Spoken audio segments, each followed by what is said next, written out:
झारखंड विधानसभा चुनाव को लेकर एक चुनावी कार्यक्रम में भाग लेने मंगलवार को धनबाद पहुंचे अभिनेता सह भाजपा नेता मिथुन चक्रवर्ती। वहीं प्रेस कॉन्फ्रेंस में कहा कि मैंने कुछ भी नहीं कहा है जिसके लिए मुझे माफी मांगनी पड़े। मैंने अपने जीवन में कभी भी हिंदू मुस्लिम के बीच किसी तरह का नफरत फैलाने वाला बयान नहीं दिया है।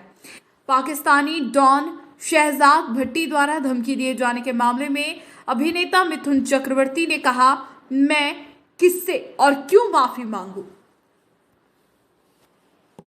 मैं यही कहूँगा कि परिवर्तन ज़रूरी है, परिवर्तन लाइए और परिवर्तन से हम सबका फायदा होगा। झारखंड प्रगति के ओर और तेजी से चलेगा।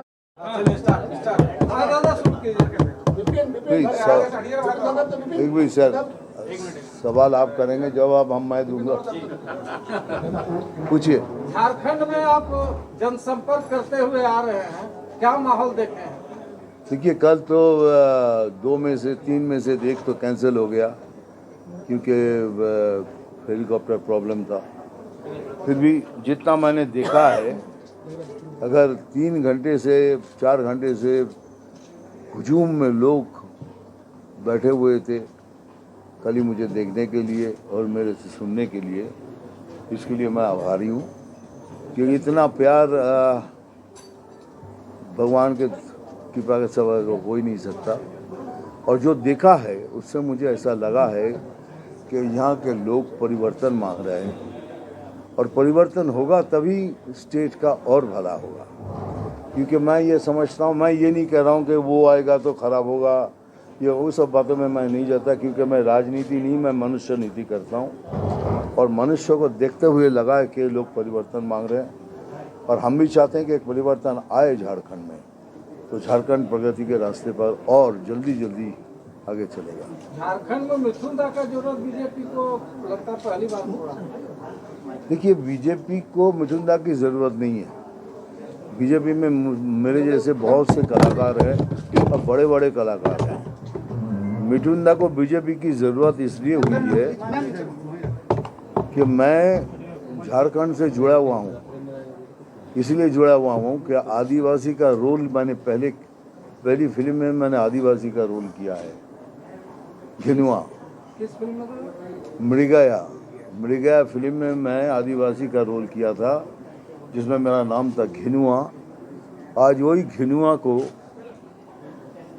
अंतर्राष्ट्रीय लेवल में हमको फेमस, वर्ल्ड में फेमस कर दिया।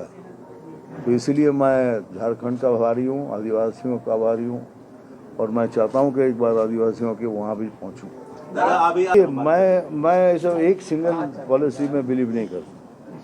मैं चाहता हूँ कि समूह जो बीजेपी का हमारा जो एजेंडा है उसी को फॉलो करने की, और मैं कॉन्फिडेंटली बोल सकता हूँ कि बीजेपी अगर आएगा तो झारखंड बहुत जल्दी और प्रगति की ओर आगे जाएगा। दादा बंगाल में दुश्मनों द्वारा, देश के दुश्मनों द्वारा आपको वीडियो जारी करके जान से मारने की धमकी देकर माफी मांगने को कहा गया, इस पे क्या कहेंगे? माफी मांगेंगे क्या? पहले ये बताइए कि मैं किससे माफी मांगूं और क्यों मांगूं, आप बोलिए। उन्होंने आपको धमकी दिया है कि नहीं, आप बताइए कि मैं किससे माफी मांगूं और क्यों मांगूं, ये मुझे पहले ये बताइए। उसको क्या संदेश देना चाहेंगे आप? तो माफी मैं किससे मांगूं? वीडियो जो जारी का उस पे मैं तो किसी को कुछ कहा नहीं, तो मैं माफी किससे मांगूं? एक सेकंड सर, माफी मांगूंगा तो होगा ना कि आपसे मैंने कुछ कहा है तो मैं आपसे माफी मांगूं। मैं तो किसी से कुछ कहा नहीं।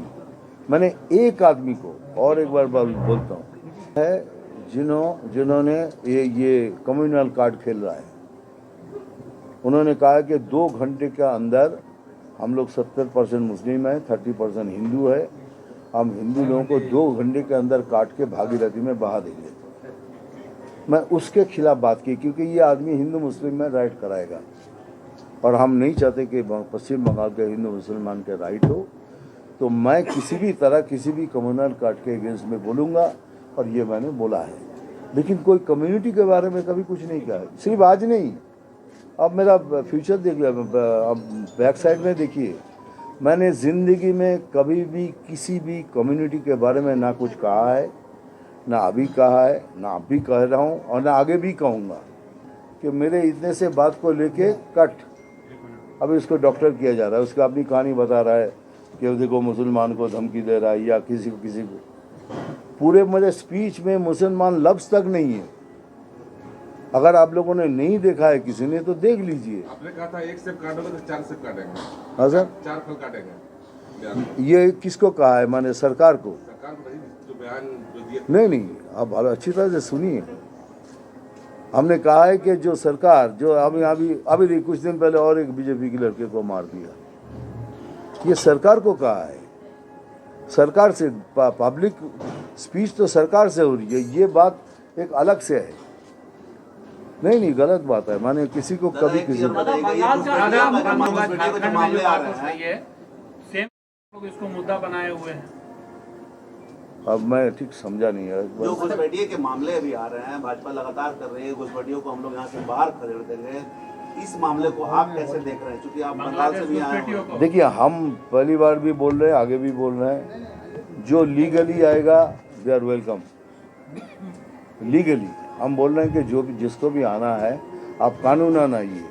कानूनन आएंगे तो यू आर एक्सेप्टेड, बट बगैर कानून के अगर आएंगे तो कोई भी देश उसको एक्सेप्ट नहीं करेगा। हो रहा है कि आदिवासी महिलाओं को शादी करके वो यहाँ के बनना चाह रहे हैं, नागरिकता ले ले रहे हैं।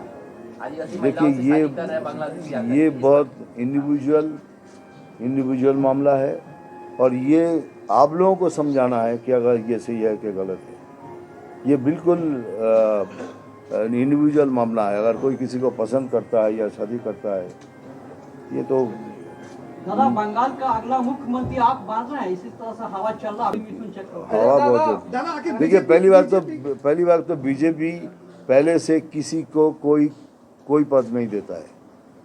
ये बीजेपी बाद में डिसाइड करता है, सरकार जीते उसके बाद डिसाइड करता है कौन मुख्यमंत्री बनेगा। आप स्टार प्रचारक के रूप में धनबाद में आए हैं, धनबाद के बीजेपी के प्रत्याशियों पर कितना असर पड़ेगा ये?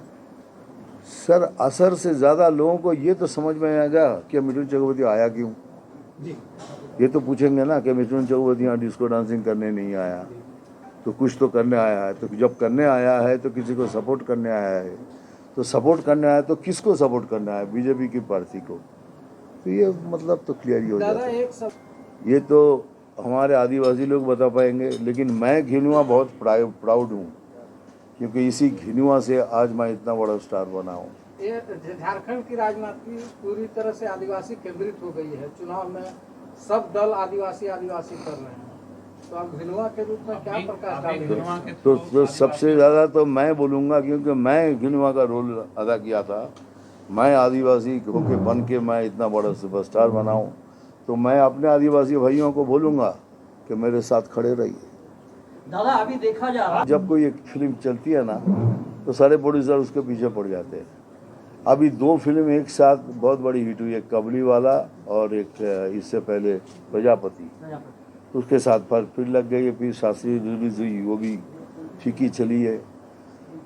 हिंदी फिल्म भी है ना, अभी भी बाप है, फिर बेहिसाब है, ये अभी विवेक अग्निहोत्री की दिल्ली फाइल्स है, ये तो है ना। बट एक आदमी और कितनी फिल्म करेगा? 7 फिल्म बहुत ज़्यादा हो गया। अभी इस उम्र में मुझे ठीक नहीं लग रहा है, मेरे को प्रेशर आ रहा है। दादा स्क्रीन में तो ये